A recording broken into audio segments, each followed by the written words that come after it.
Salut et bienvenue à cet épisode de podcast où on va parler d'introspection. Alors, ce qu'on va faire, c'est une introduction à l'introspection en espérant te donner envie de mettre un peu plus d'introspection dans ta vie. Alors, petite définition de l'introspection en commençant. Alors, c'est une observation, analyse de nos sentiments, motivation pour un sujet envers lui-même. Donc, c'est assez intellectuel selon cette définition. Je trouve que ça rend pas tellement justice à l'introspection qui est comme noble et vaste selon moi. Donc, ma petite définition perso que je donnerais, c'est faire de l'introspection, c'est comme faire un entretien sur une voiture, en fait.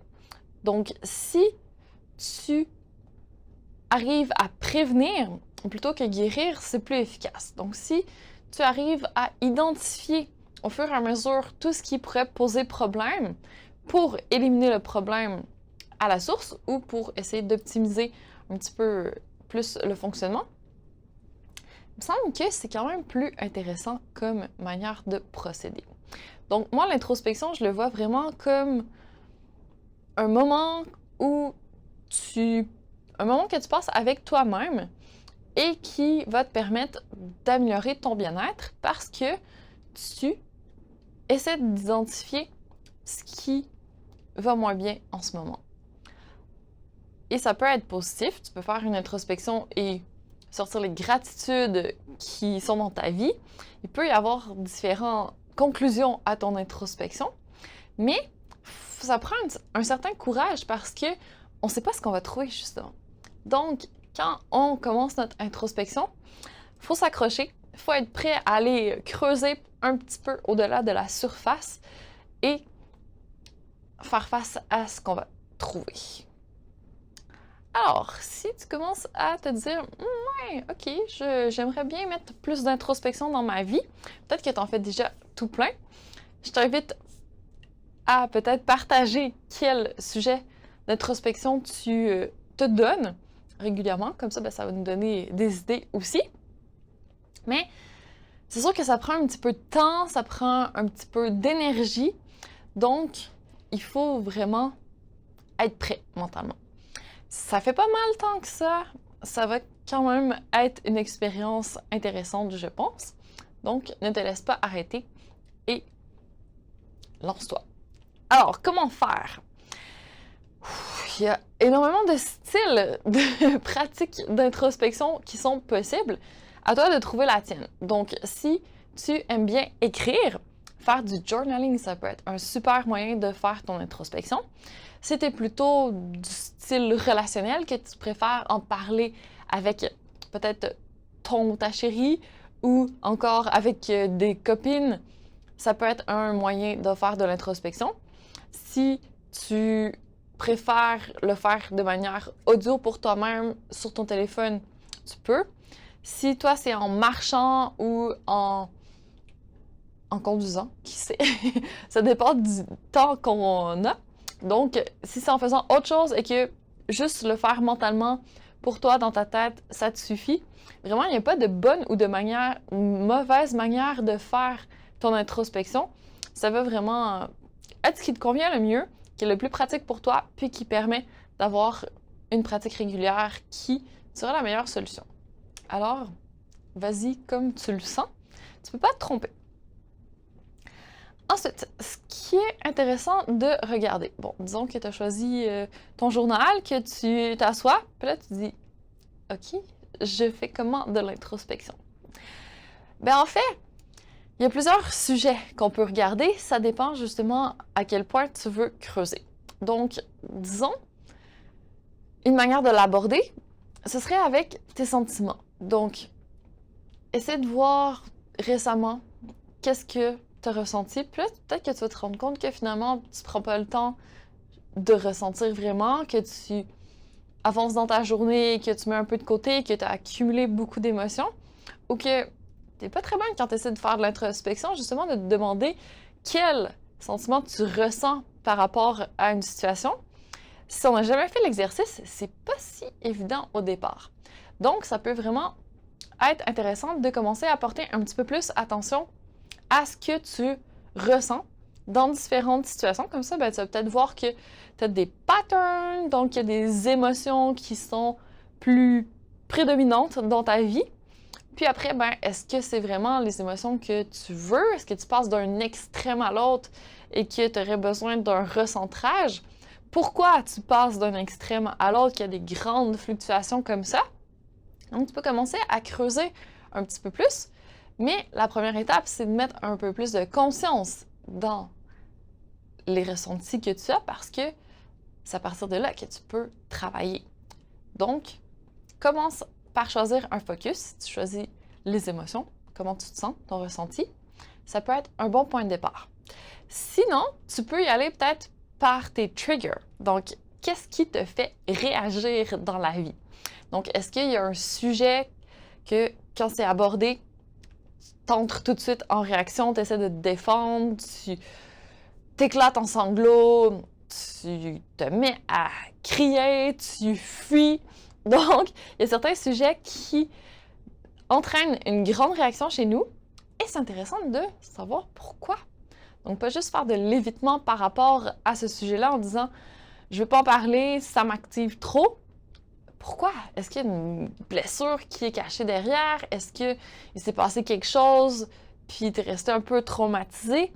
Donc, ça, c'est un travail un petit peu plus intense à faire si jamais tu te rends compte qu'il y a des choses qui sont un peu plus costaudes et que tu n'as pas envie d'affronter ça toute seule.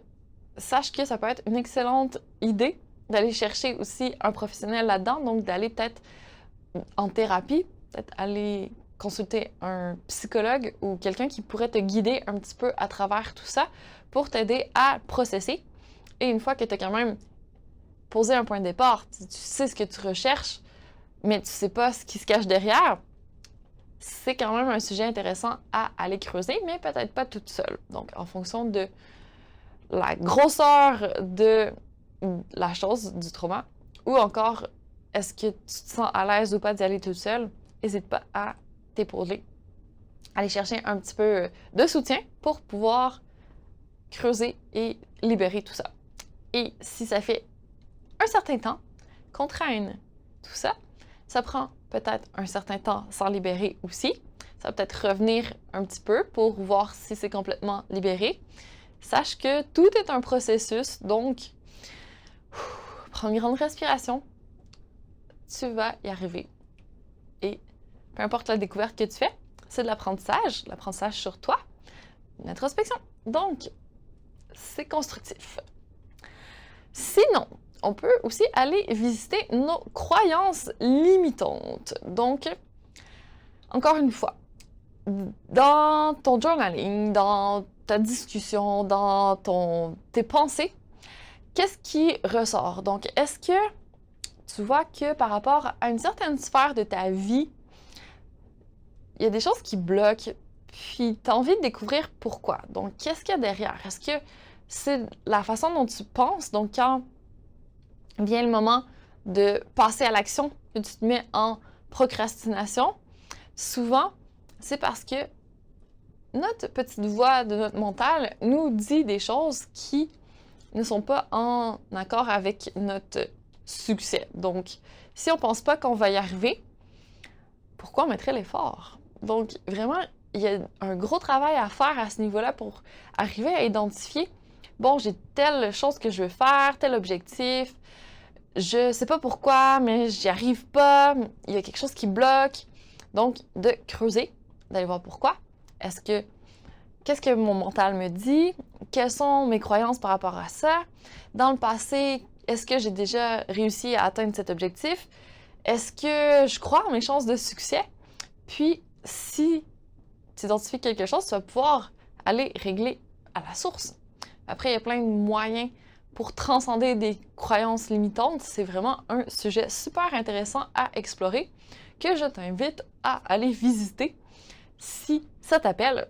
Donc, les croyances limitantes, super sujet d'introspection.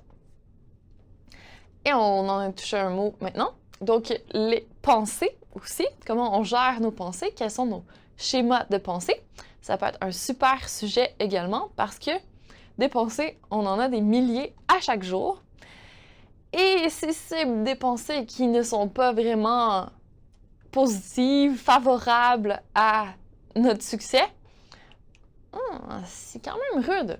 Donc, notre façon de penser envers nous-mêmes n'est pas toujours douce, n'est pas toujours